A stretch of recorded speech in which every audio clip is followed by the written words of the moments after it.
forest. This forest is a performance piece for children and adults, anybody aged 5 and over, about forests and about relationships and about light and about what happens when it gets dark.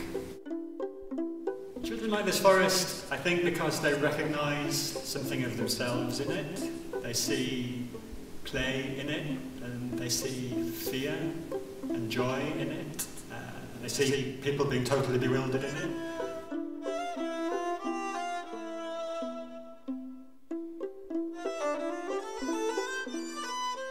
Why should you come and see the forest?